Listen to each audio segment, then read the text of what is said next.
You just realized your business needed to hire someone yesterday. How can you find amazing candidates fast? Easy. Just use Indeed. Stop struggling to get your job post seen on other job sites. With Indeed sponsored jobs, your post jumps to the top of the page for your relevant candidates, so you can reach the people you want faster. According to Indeed data, sponsored jobs posted directly on Indeed have 45% more applications than non-sponsored jobs. Don't wait any longer. Speed up your hiring right now with Indeed. And listeners of this show will get a $75 sponsored job credit to get your jobs more visibility at Indeed.com/PODKATZ13. Just go to Indeed.com/PODKATZ13 right now and support our show by saying you heard about Indeed on this podcast. Terms and conditions apply. Hiring? Indeed is all you need. Are you ready to learn the 3 secrets to launching a successful podcast? Hi, I'm Bill, a recent client of the Podcast Mogul. If you've been thinking about starting a podcast but aren't sure where to begin, he's got you covered. He is hosting a free webinar where he will share the 3 secrets that can help you launch, grow, and monetize your podcast without any fancy equipment or technical headaches. Click the link in the show notes to save your spot now and let him help get your podcast off the ground.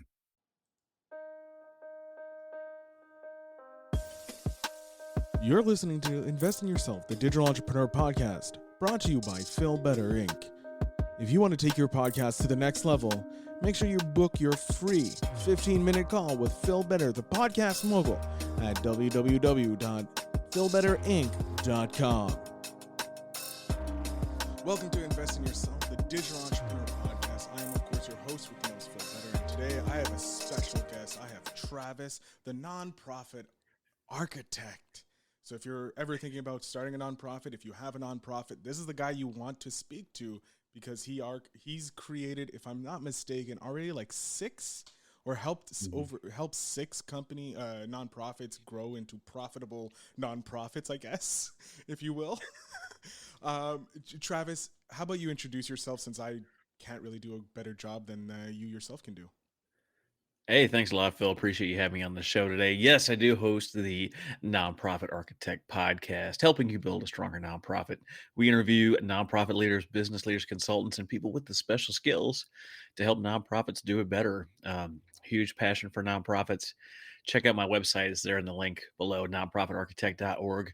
We also have kind of a hub of information we've been creating. We've got the Nonprofit Podcast Network, where we've got a dozen other nonprofit hosted shows, because it's not about me, it's about you and helping you build something better. And sometimes I'm not everyone's flavor, or they like me and they want to know who else doesn't like me. And I've got a dozen great shows out there to help build on the things that I talk about all the time, which is really how to fully fund your nonprofit without doing any more fundraisers, which is wonderful. I love that. I love that idea, because fundraisers take so much time and effort to get going. And sometimes the effort explodes and the return is minimal. So having done a few fundraising events myself for a good family charity that I do called the Aina Gilman Fund, I understand how fundraising can get tiresome. So I'm glad I have you on and we can pick your brain about some of the best ways about getting some profit for the nonprofit other than fundraising. I'm gonna get my phone out here to make sure I get my list up, because I know you're gonna ask me questions about it, and I don't want to be like, what's that stupid list say that I wrote out that has all my answers on it? Yeah. So people don't know, I do a pre-interview questionnaire just to help guide the interview so that everybody knows what's going on. And I like some of the answers you gave. One which is really interesting, and we'll get to, it's part of your earlier life, but I'm really interested in this one because it doesn't really go with what most of my other entrepreneurs have said. So before we jump into everything, when did you start becoming an entrepreneur? Like, what was your first inkling to be an entrepreneur?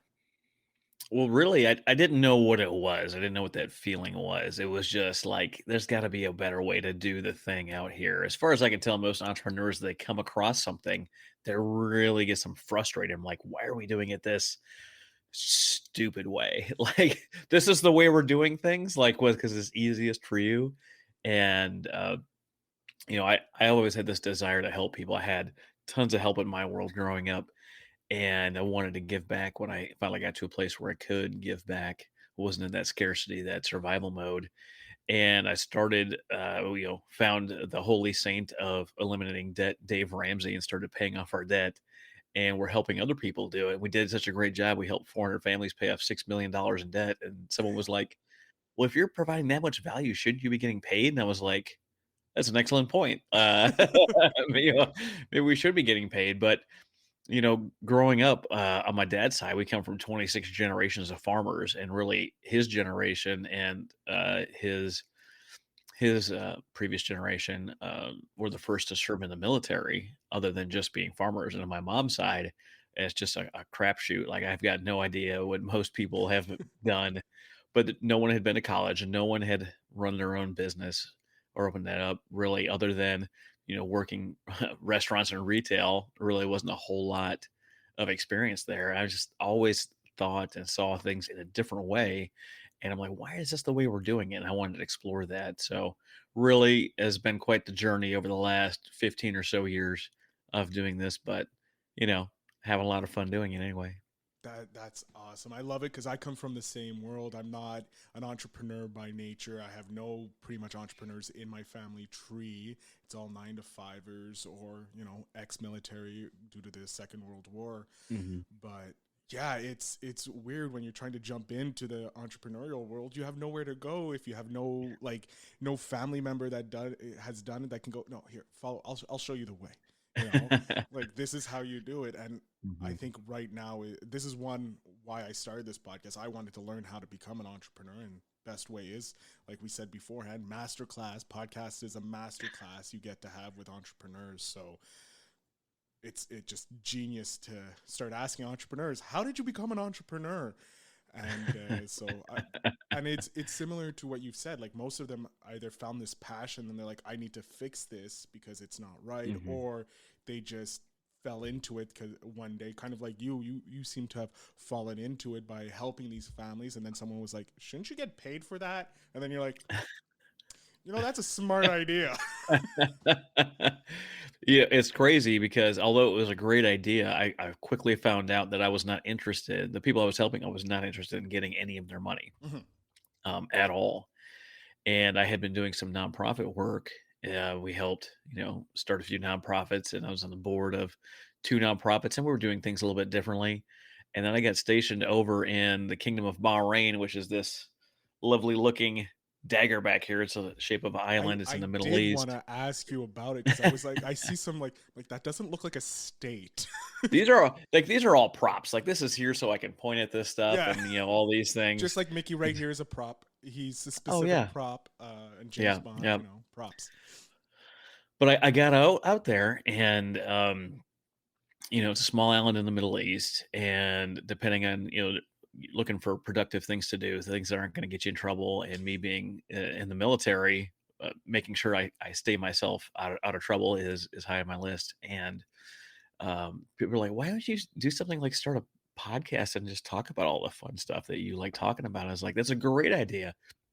And I went out and I looked at all the nonprofit type podcasts out there, and a lot of them were kind of like highlight shows or talking a little bit about the industry, but I didn't get the idea that a lot of people were giving like away the how to. Like, how do I do the thing? Like fundraising is a big pain. And like, how do I do it? How do I get money coming in? How do I do it better? Oh, like what is going on in the industry that no one knows about, and who's willing to share their story or share their struggle or whatever have you? And I started doing interviews. And the best thing you mentioned is like giving your own private masterclass. Everyone that I interview, I get a little bit smarter. And then so when I do my next show, I sound smarter, and my credibility, you know what I mean? My credibility goes up. And I've learned all these great things, all these tips and tricks. And really the thing that I've gravitated to is doing it differently, because like the nonprofit fundraising world, they haven't really changed a whole lot in the last, I don't know, 50 years or more. Hmm. They still do galas, or they do capital campaigns, or just fill in the blank. They do a raffle. and you're like, this has got to be a better way to do this. You get into nonprofit work not to fundraise and do admin stuff, but you get in there to help make an impact for a certain population. So how do you people come to me all the time asking like how to do this and how to get it started in the right way. And you end up kind of funneling them in different ways because no one ever comes to me and I'm like, yep, start a nonprofit. Good luck. Because I don't think that's the right answer. If someone comes to me, especially a lot of people in the veteran world, they're like, I really want to help and I want to make a difference. Cool. Who's doing what you're already doing? Where can you go pitch in at? Where can you Who's taking people on the adventures or going to the shooting range or jumping out of airplanes or getting around the campfire and sharing? Like who's doing that? You don't have to start your own organization to make that kind of impact. And if that's what you want to do and that's where your skills lie, then it might not be in the admin part of it, running a board, you know, verifying IRS compliance. It might not be in the fundraising world and the and the seemingly endless amount of fundraising cycles, which is why I really focus on how to fully fund your nonprofit with monthly recurring donations or different revenue streams. So you're not focusing all this time on fundraising. Yeah. No, that is important because if you only focus on that one stream of income, like we all have learned, you'll never grow. Like I think 2020 Mhm. showed the world that having one stream, no side hustles or extra little revenue streams could be very painful and you may get screwed. So I love how it is also showing in the you're showing it in the nonprofit world that hey, we can have multiple streams getting that money in that can cover the cost of Mhm. this. Well, Mhm. all the funds raised can go straight to helping the people that we are trying to help. Oh, absolutely. And in the business world, these are things that have been around forever. And the trick is really figuring out how to apply it to the nonprofit world and, not have them, you know, burn you at the stake or run you off with pitchforks and torches because you're like the heretic in town. Like you can't do it that way. We have this thing that says we have to be in pain. We have to be agonizing as we're experiencing the joy of the nonprofit world, which is just straight garbage. Yeah, My buddy Jeff would say it's hot dog water. It's no good. Uh, I like that. I like that you hot dog water. I like that. it's hot dog water. It's I don't know where this came from. I know Dan Pallotta did a speech. He did a TEDx speech talking about fundraising and money going into nonprofits and how we feel about it. And I was like, what's the appropriate amount of money for someone to make that's in a nonprofit? Should they only make $25,000 a year? Well, $25,000 a year is what 11.50 an hour. Is that okay? Someone still has aspirations, they still have a family to take care of. And then how do you get good people involved if you can't pay them because it goes against social convention? What is this thing? And then we've had, a few nonprofits grossly violate the trust of the public with how they're spending some of their money. And now everyone's under the scrutiny and this pressure to, oh, no one in the nonprofit can charge for anything. That's not true. That's how you feel. Hmm. That is not true. That's not a true statement at all, because a lot of the nonprofit world that we don't really think is associated with nonprofits are things like insurance companies, like Delta Dental's a nonprofit, and they paid their CEO $22 million last year.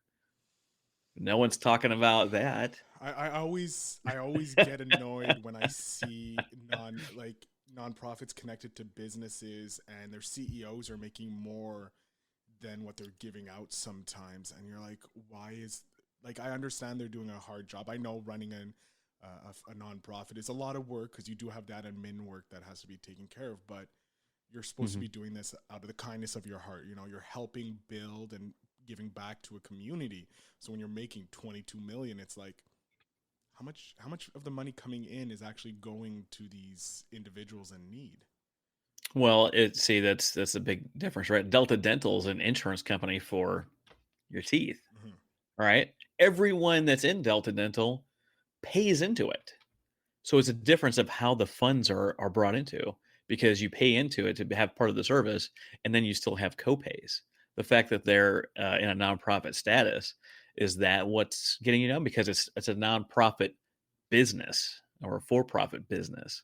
So you're saying the people that are there shouldn't be able to afford nice houses, nice things? I don't know. I can't decide that, right?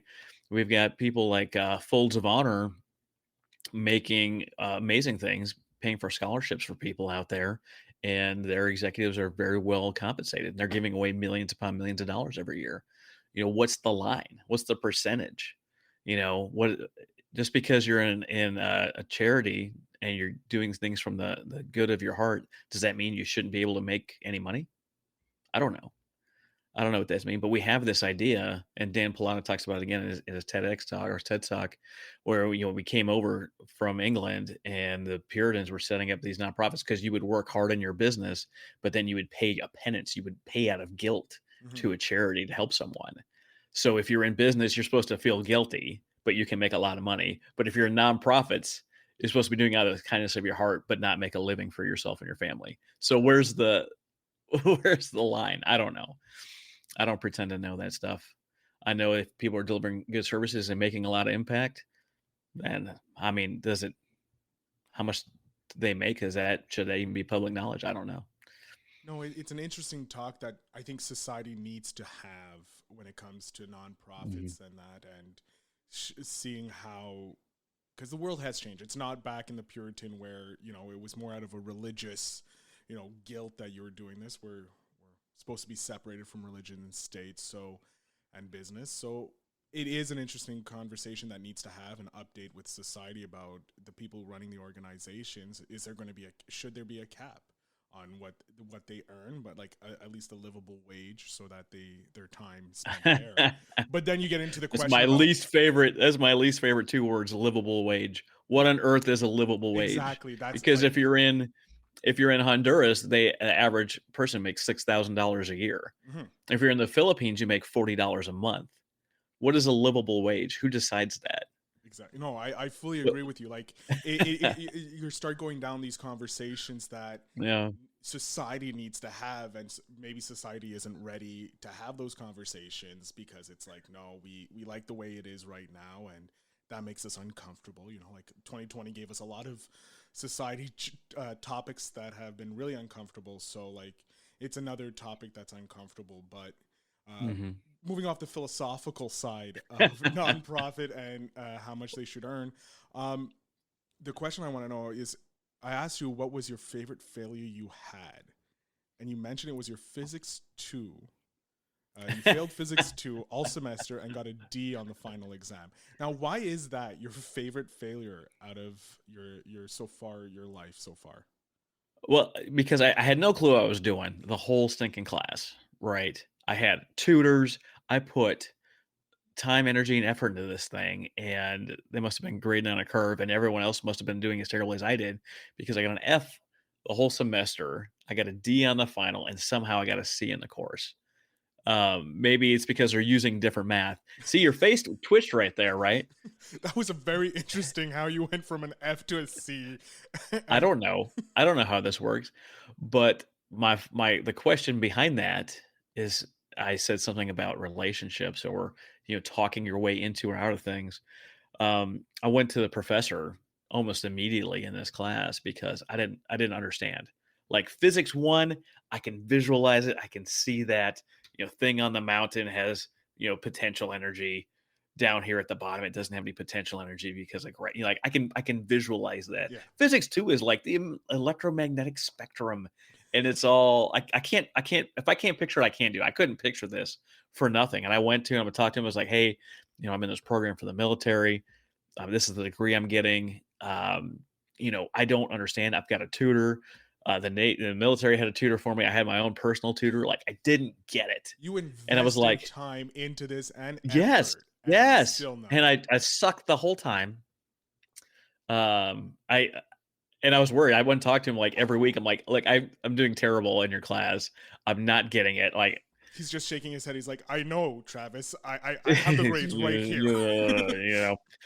But I was talking to him, and he's like, "Well, what are you trying to do?" It's like, "I'm in this program for the Navy, and I get a commission at the end of this thing and get the degree." He's like, "What's your degree in?" I'm like, "It's in multidisciplinary studies." I didn't have enough time to go through like a physics or an engineering degree or something like that, based on how old I was and the requirements for the program. Like, I couldn't do anything other than this multidisciplinary studies degree. But the Navy had the requirements. You had to do these leadership classes.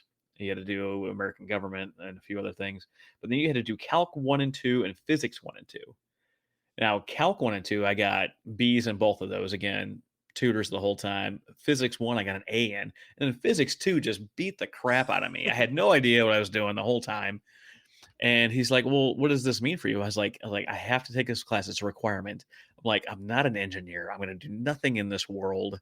Like, but this is something I have to make it through in order for this stuff to happen.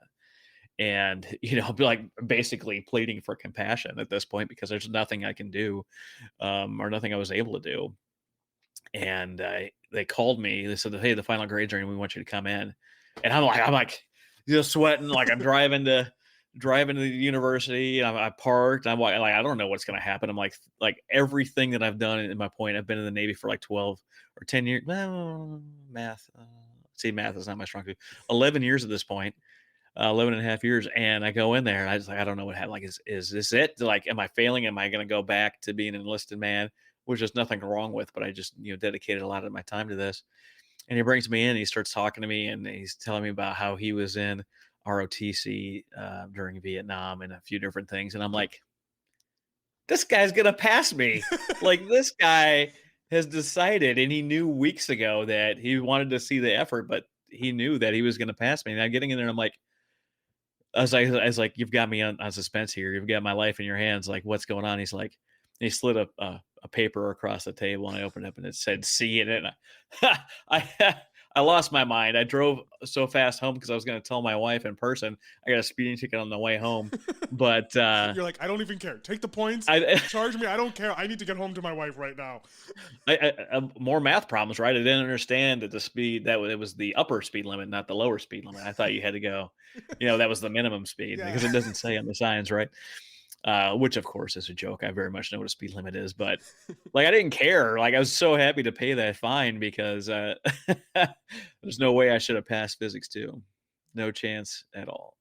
I love how you yeah, no, that's an amazing story about a failure because it does lead into a success because it did help you get into the military as a commissioned officer and that helped you hmm build where you are now. And it also leads hmm into the best lesson, which you alluded to earlier. The right words can help you, which you going to your professor and talking with him and you provided the right words. You knew hmm you compelled you went for his compassion and his understanding without even knowing if he was a military man, and it turned out, boom, you hit the nail on the head. The most of the time, if you are open and honest and explain whatever your position is or your vision is or whatever the thing is, people will believe in you. And when they believe in you, you can get anything accomplished at all.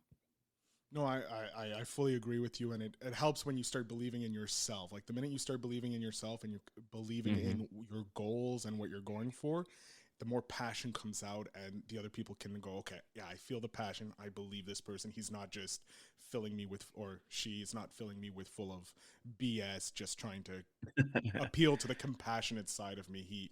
This Oh yeah, person yeah. knows what they're doing, and you showed it off. And I bet he's super proud of you now. Oh, absolutely.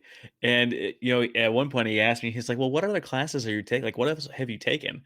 I started going through the list of like classes I've taken, and he's like, "So the only like four technical classes you take are those requirements?" I was like, "Yeah, I had to." Why the head of the math department, because of my like pretest to place you into a college math.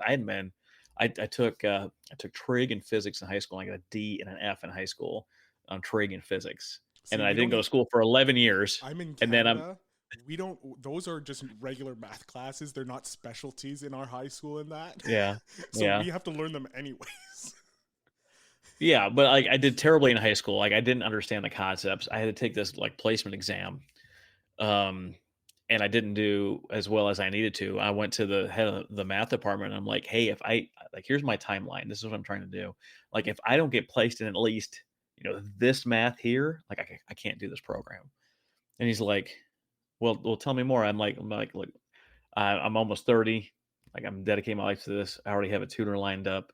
Like I know what I need to do this, and I didn't. I mean, it's been over a decade since I touched this stuff, but I can do it." And he believed in me, and he said, "We're going to start you in the math you need to in order to make this timeline happen." And boom. Um, Again, yeah, just talking to the people, sharing your passion, sharing your goals. And you get those people that will be like, yeah, I'm willing to take that risk and you and invest in you and see where you can grow. And bet you all of them are right now going, yes, another success in my book. Yes. Those are the teachers I love. I had teachers like Uh, that in school, so those are the best types of teachers to have, and they're the ones that support you through and through and make sure that you reach those goals. So mhm. love hearing that. What are some challenges that nonprofits may have when they're starting, something more of a for business type part of their fundraising, if they will? What are some of the obstacles they hit? Well, the two biggest ones is that person they see in the mirror every day is their first and their largest challenge. And the second one is just the corporate knowledge that nonprofits in general have that keep them from trying new things for whatever reason. Their dedication to doing it the hardest way possible, and then really the person themselves, especially if they're starting something. And I pick on military people here for a little bit because we spend all this time in the military serving, protecting, working hard, and really it's really 85 to 95% training that we do because we're learning the stuff, we're getting qualified, we're going through the repetitions, and fortunately for a lot of people, we don't do um, too much. Like I've been in the nuclear command and control world. Luckily, I've never had to use any of the things that I've learned. Thankfully, Um, I'm very Thankfully, thankful for that as well. right. And then up until 9/11, like the vast majority of people's military careers, through the 80s and 90s, were spent in training in the US because there was not major conflicts going on. We had a few, right? We had Grenada, we had like Bosnia, A we had a few few just things like that show popped up. up. But I mean, but by and large, it was like a large training cycle until we went, from 9/11 forward. I think '03. I think we really got into the business of being over there, boots on ground. The Navy never stands down. The Navy is always doing something, but the Marine Corps, well, not the Marine Corps, the Army and the Air Force spend a lot of time in the U.S. And someone's going to be like, "That's Travis. That's not how it is." Look, I'm not the grandmaster on all things military history, so apologies. But you From your know, experience, that's what it from my was. experience, yeah, from my experience, from what I saw, um, and then you get in the nonprofit world, and they forget to spend any time training. They forget all the work they did with teams and they feel like they have to do it themselves. And then because you attach the word nonprofit to it, they feel like they can't charge anyone for anything and they can't get themselves paid. I don't know why they feel this way, but they feel like I can't take any money. I have to give completely selflessly. When you put yourself in that position and that's your frame of mind going into this thing, that means what it really turns into is you begging for money. And beggars don't make enough money to support a nonprofit to make this impact, to really make the change that they want to see. And so the first thing I talk about with new people is what does it look like to get you compensated? And that's not really the first goal, but it has to be part of the calculation because if it's not, then how long is it until you get burned out and you fold up shop and you can no longer keep this thing running? I talked to a gentleman doing great things in the nonprofit world. They've helped over 40,000 people. He's got volunteers doing all sorts of amazing things, and we scheduled a call, but it had to be after 5 p.m. And this was a little weird for me. I was like, why does it have to be beyond 5 p.m.? Well, it turns out he got out of the military and he went to work a day job. And there's nothing wrong with this, right? But he worked the day job, so he never had time during the day to take calls. So he is spending all of his day working and all of his evenings and all of his weekends trying to get this thing going. And he's done an amazing job, right? He's helped more than 40,000 people. I was like, what would it look like if your full time job was The nonprofit. taking care of these people in this nonprofit? And immediately, and this happens almost every time, is they start coming up with the reasons why they can't. And I was like, I didn't ask you why you can't. Let's take a second and visualize what does this look like if it were differently, if it you could. Like what would this look like? How many more people would you be able to impact? What would this organization look like? What would it look like in 5 years or 10 years? Because in 5 years, if you don't get paid, if you're not doing this full time, I believe you're going to be closing your doors. And he's like, "Well, I don't see that happening." I was like, "Well, how much time and energy do you have right now?" To be frank with you, you look kind of run down already. And I don't say this to be mean or rude, right? I say this You're to trying to get make them to sure they can see. see that picture. It's hard to read the warning label when you're in the box. It really is. Um, but then they start picturing and saying, and they're like, "Well, what does this look like?" And it's like, I don't want you to do this regular fundraising cycle. Like, no one has the time. It takes too much energy, too much effort, and vast majority of the time, there's not a lot of payoff. And there's some people listening to that, like, "Well, we've been doing galas for years, and we do $1 million galas and all that stuff." I'm like, "Great." But most people are not. When they're putting together events, they're fighting really hard to make sure they make up this much money they put in. They're trying to make that and hoping to make something over that. And that's not a place you want to be. What would it look like if you could automate some of these things to bring in regular recurring donations each and every month and you could start building on that? What would that look like if you had 5 grand a month, 10 grand a month, 50 grand a month coming in or more? How would that change everything? And then they get a smile on their face and they start telling me all the great things that they would be doing. I couldn't picture this last week because I was so in the slog of all the things that had to be done and all the things that I had yet to do and all the tasks. It turns into not helping people, especially if you're the founder. It turns into all these to-do lists of all these things you have to do, all these people you have to all these plates you got to keep spinning because you don't have enough money coming in. And when you don't have enough money coming in, the sole focus turns into getting enough money in to do the stuff. And you're just hoping not to have enough volunteer turnover, enough staff turnover until that money comes in and you can actually create something sustainable. And, once they start seeing the picture, and like, what would it be like if you had evenings with your family again? How would your kids' lives change? And you see the relief, you see the shoulders go back, the jaw's not clenched anymore, the fists are not clenched anymore, and they relax and they can start picturing it. And then, we come in and do an analysis and see where it is we can help and what do they have? They have social media followers, they have an email list, do they have business connections? What do they have that they can leverage in a different way to make it to where they can actually get their vision going? And oh, let me tell you, lives changed, families changed, impact going up exponentially because you can actually focus on what it is that you're trying to do. If you're trying to learn a new skill right now, Phil, but you had a 40-hour work week and you had to help the kids after school and you could really only dedicate 10 hours ish, 10 to 15 hours a month, how long would it take you to learn that new skill? Years. It took me 6 years Years. nearly to learn how to run a podcast agency because I was doing it part time from my first Part show time. up to last year when I was decided, you know what, F this, I'm going to go full bore into it and start learning from Hmm. entrepreneurs, and then launched it in January. And we're strolling through. I already got 4 clients. So I'm like, all right, let's move on to get the next 4 and 5. Getting the first one is Yeah. the hardest thing. Getting your first client, Yep. but Yep. it's like getting your first recurring monthly donor. I guess it's the hardest thing. And then all of a sudden they just come out of the woodworks going, oh, well, yeah, sure, Uh-huh. I'll help you. And you're like, what's going on? How did how did your growth change when you finally dedicated your full time to it? Oh, it's exponential. Like it's like blink and all of a sudden there's another client in the door or another potential client in the door, getting my name out there by Hmm. being on the podcast Oh and yeah. all that. So yeah, Yeah. when you switch the mindset, it's exponential. Life just switches and you start thinking of different ways of doing stuff. Oh, absolutely. You're feasting all day long and you're working your primary job and then you've got basically the leftovers to try to make something out of that. And it's not till you can put your full focus behind it that you actually start seeing the real growth. There's a story I heard that a guy had been working really hard for 17 years and he got interviewed by the media, in the last 2 years there, like it really took off.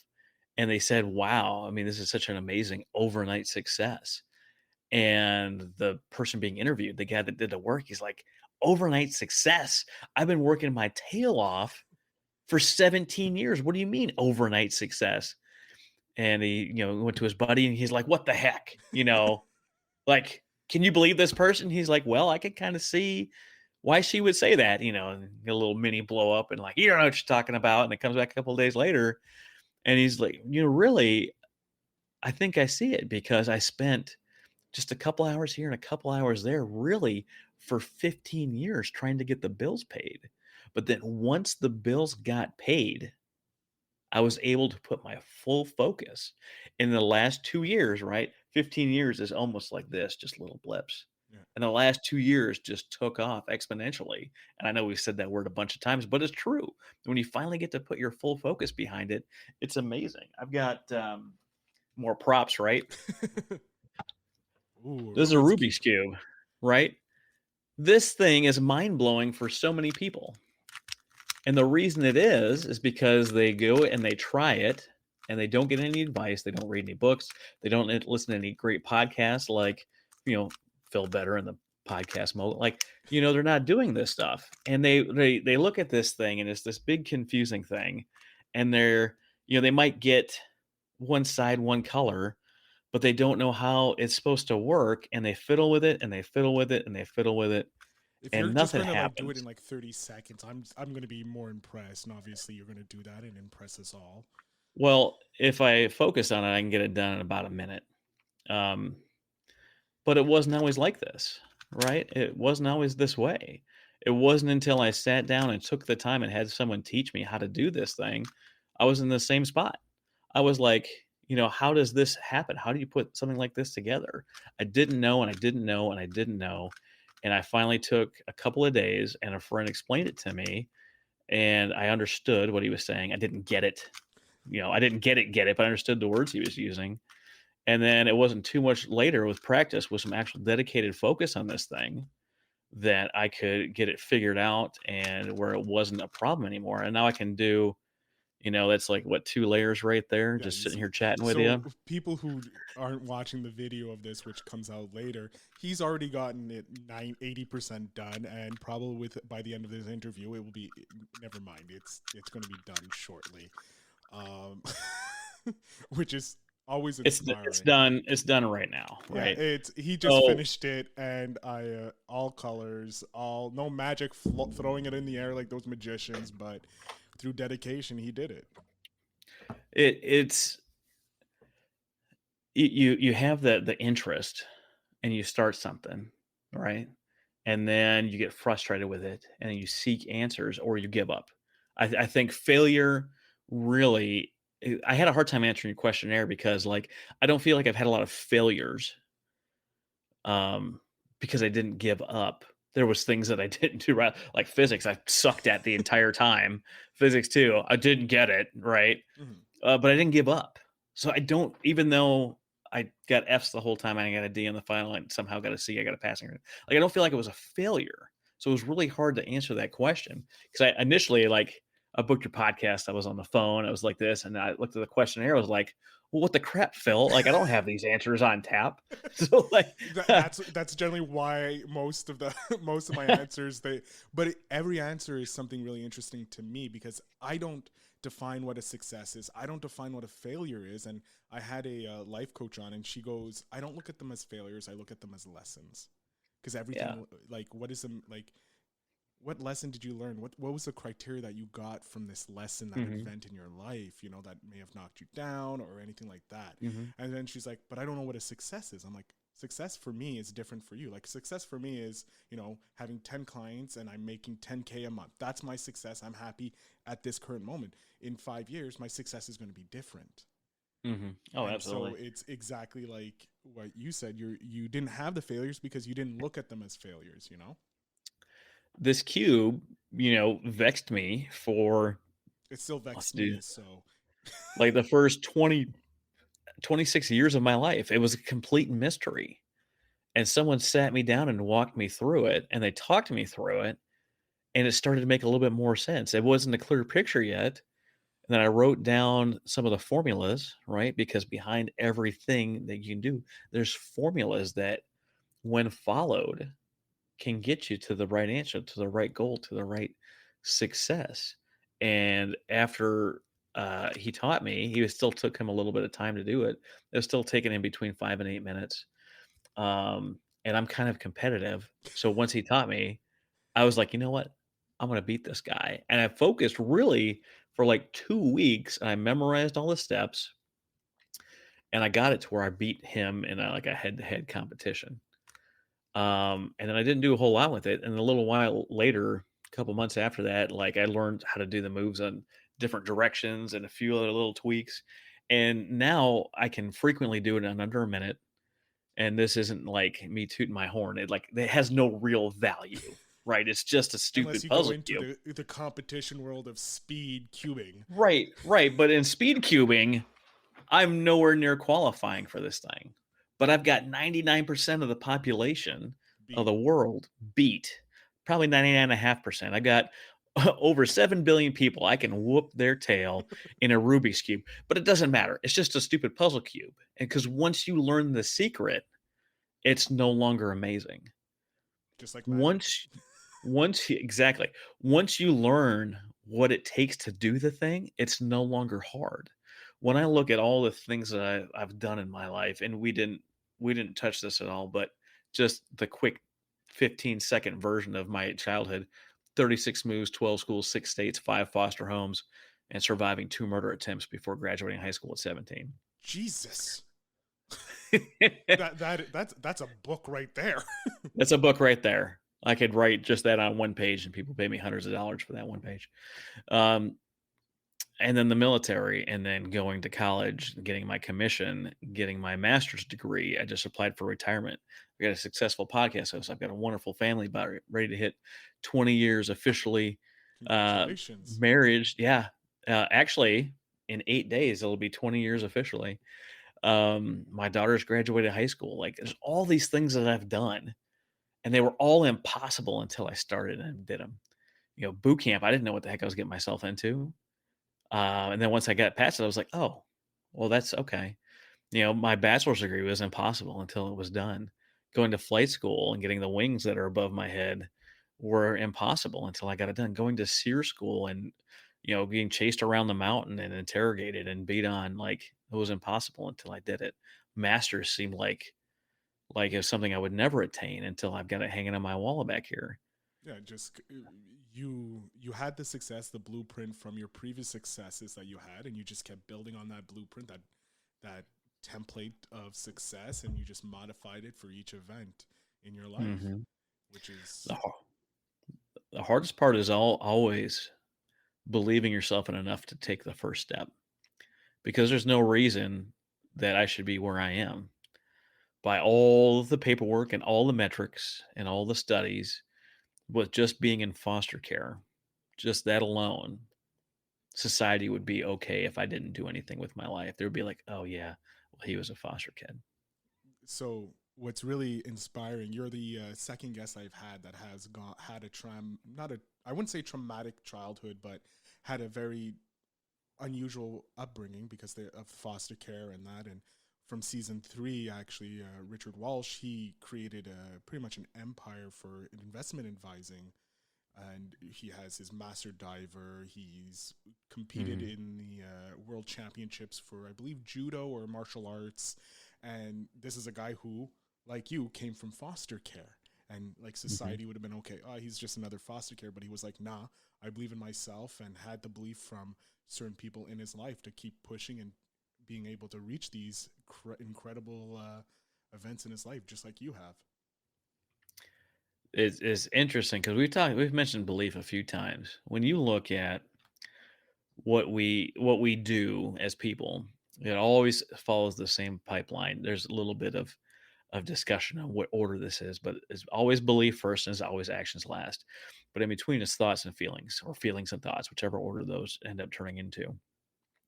If you don't like your actions, you have to change the feelings or thoughts behind them. And when you get down to the base of it, you're going to find that you're acting the way because you believe a certain way.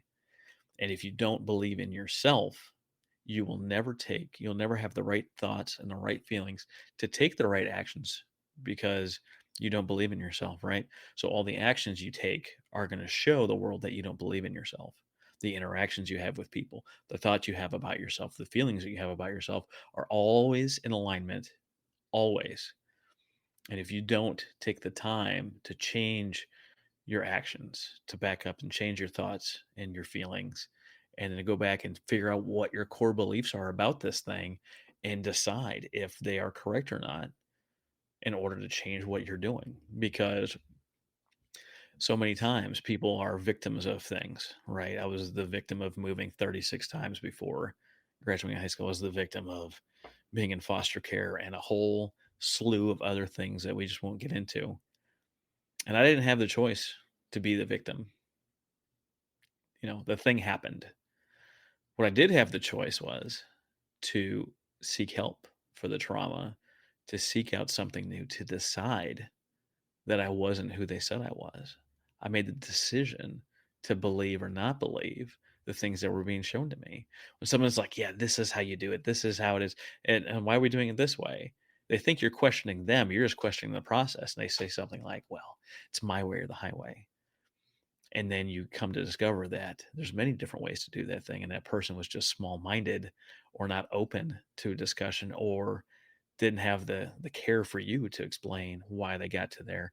And you see that in politics a lot. And I'm not jumping into a political discussion, right? I'm not doing that, but you see that people either point at themselves like, hey, there's something I can do better, or they point at someone else that says they're the reason I'm not successful, that I'm not doing better in life. Whatever that looks like, whatever group that is, whatever side of the political spectrum on, and you can find people in all sorts of political spectrum that are saying, woe is me. Mhm. It's because of that group or that person or that thing that is the reason that I'm where I am, instead of saying, you know what? I can move past this. I can move forward this. We were talking a little bit earlier about, the journey of entrepreneurship and what that looks like.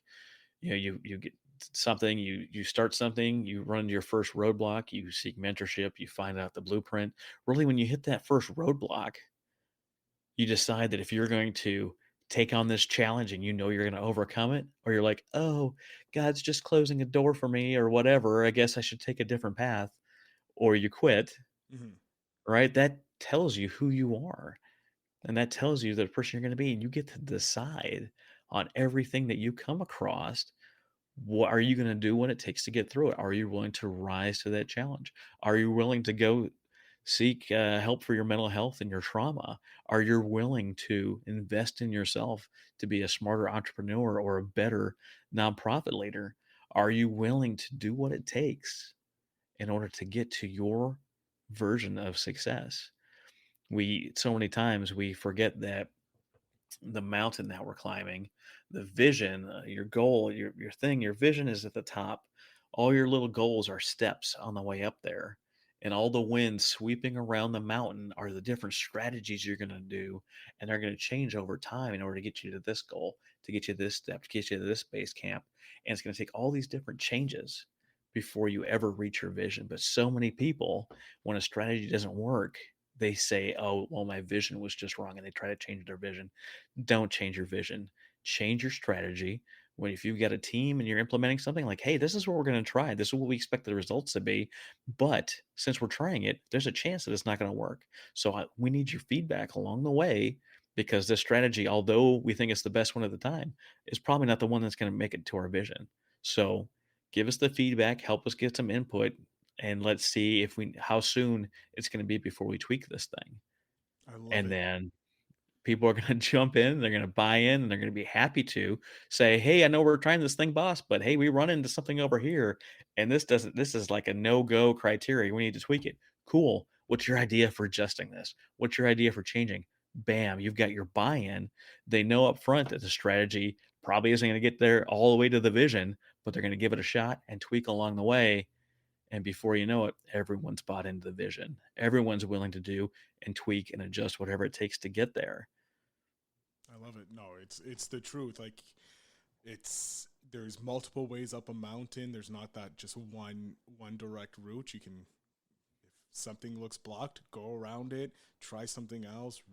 Don't try and reinvent the wheel. Look at what other people have done. Try and see what works from theirs and move up the mountain. And I commend that I literally put it down. That's going to be a full clip I'm going to put at the beginning of the episode just to tease people, because it's Mhm. so amazing. We're coming up near the end of the episode, and I'm thankful for you taking the time to talk to us. Two final questions. What is your ultimate goal in life? Snap those fingers. You've accomplished everything. What is that big thing that you wanted? What's the mountaintop for you right now? The mountaintop for me is to set the table here a little bit. I'm tired of being called the exception. My experience of getting through life and making it to where I am, I hate being called the exception. My goal is to make this the rule for anyone struggling, anyone that's experienced everything. Everyone has their trauma.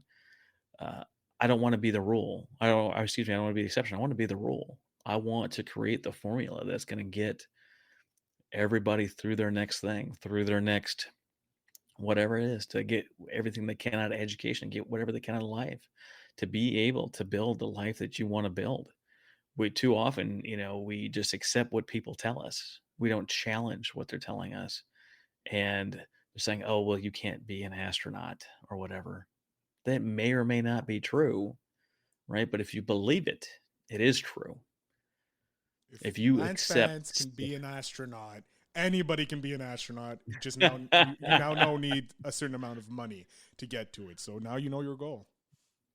it is too many people accept the limitations other people put on them. There's so much research behind this. They've had, Johns Hopkins and Harvard and all these universities of research. At what point of intervention in a child's life makes the most difference? They've looked at, high schoolers, they've looked at middle schoolers, preteen before they get in with the wrong crowd. They've looked at elementary school. What section of people do you think has the best impact, the best time for intervention? Any idea? I want to say in elementary school, because that's when their belief is the strongest. They haven't been crushed, if you will, by society and those external forces. They don't have their own filter yet. There's that too. From 0 to 7, so for school age kids, that's about K through 2. They don't have discernment, essentially meaning that they just kind of accept everything that's presented to them because they don't know any better. And after 7 years on this planet, they start to kind of figure it out and be like, you full of crap. Oh yeah. No, I know you're saying this, but I don't really believe you. Like up until 7, think about kids. They just take it on. So if you're calling your kids, oh, you're so crazy, they're believing, they hear the word crazy. They don't understand sarcasm. They don't understand that you're playing with them. You just told them that they're crazy and they will believe it. And they will use that as their base operating principle until they take and go through the struggle to learn otherwise. But if you tell them that they're amazing, if you can tell them that any thought they have in their head, they can create into reality. Every space shuttle that's been designed was somebody's thought, that they went through the math and went through the design phase and went through the engineering and the testing to create the thing, right? Everything starts up here and it starts with belief in themselves.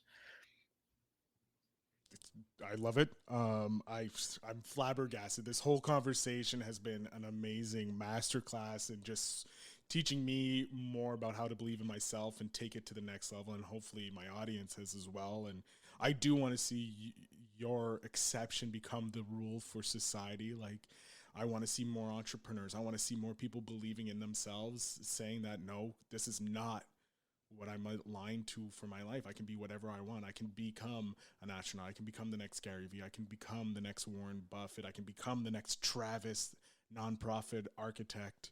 I love it.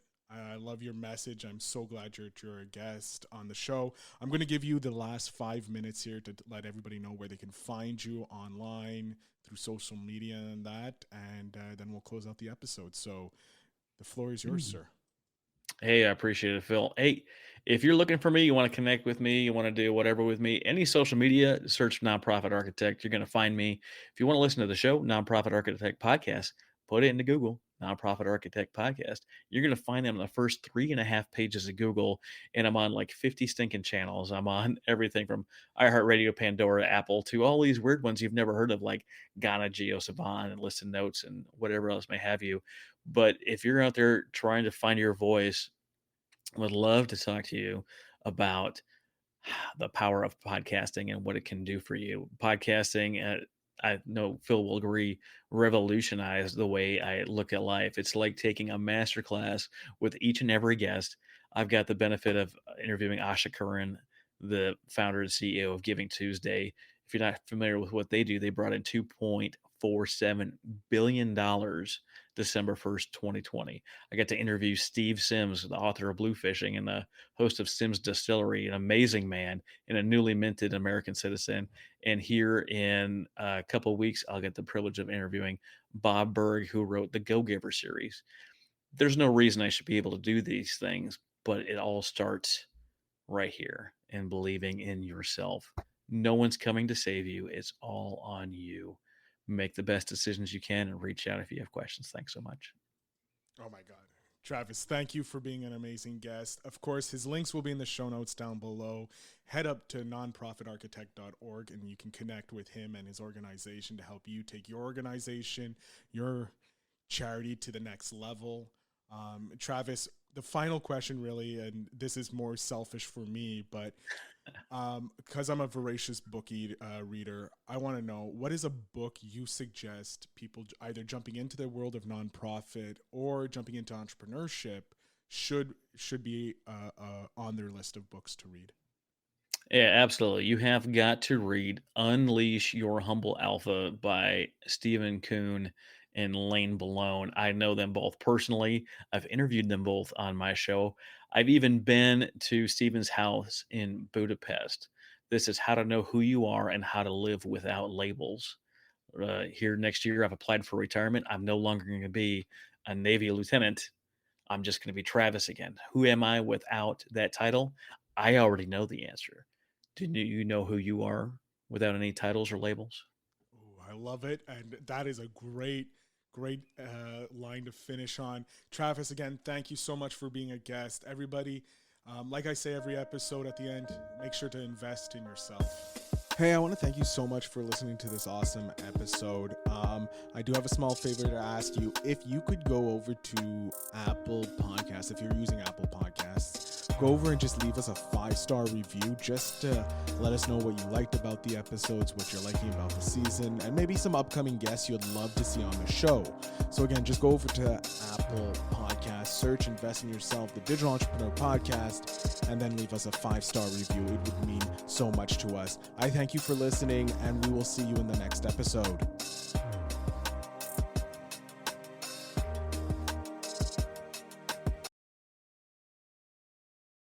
Thanks for tuning in.